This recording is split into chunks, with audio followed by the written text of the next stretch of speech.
Alright, so most people within the church and in Judaism know about Pentecost, or the Feast of Weeks, which is also known as Shavuot in Hebrew. But not everyone is familiar with the counting of the Omers. Literally, Omer means a sheaf, which is 1/10 of an ephah, which is equivalent of saying 1/10 of a bushel. The counting of it means how far into the season they have gone until the day of Pentecost, which would be the final day of the Feast of Weeks.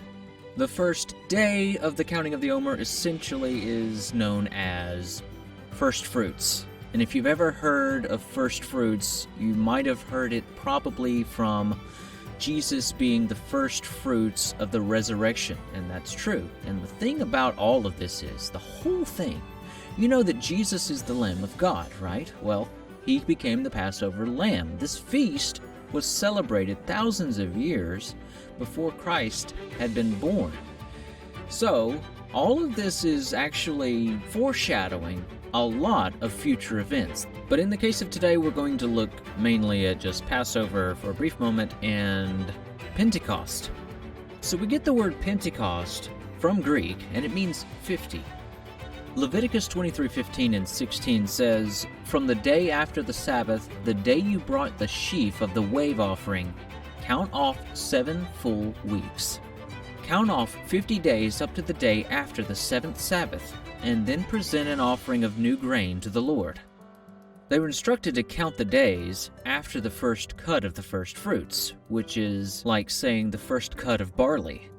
Now, in this first cut, it wouldn't be like a huge harvest. It would be a very small bit. And then it would be taken to the priest, and the priest would wave it before the Lord. Nothing else was to be harvested until the first fruits were brought to God.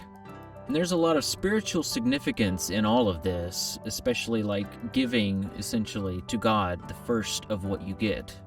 In everything, we are supposed to acknowledge Him, be thankful and grateful for every single blessing that we get. We aren't to be jaded, and of course that's a lot of what we have now. We don't want to wait for anything. We want everything immediate, and when we don't get what we want, it's like we're a bunch of children whining that they didn't get what they're wanting. And in fact, the nature of all of this, all the things that we, even as Christians, don't tend to do, and some things that we have been taught to do, is to remind ourselves continually and live day by day in that subjection, not in a negative way, but in a grateful, thankful way, looking to God, knowing that all life and all good things come from Him. And even though we may feel like we've earned this or we deserve that, each one of us came into this world needing someone else.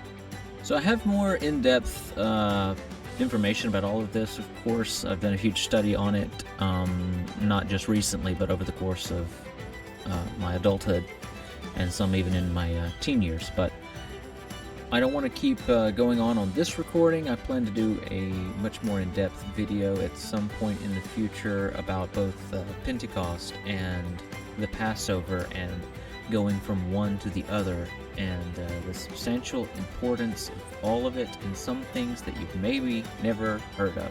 And not that you shouldn't have heard of it. You should have heard of it, because it's in the Bible.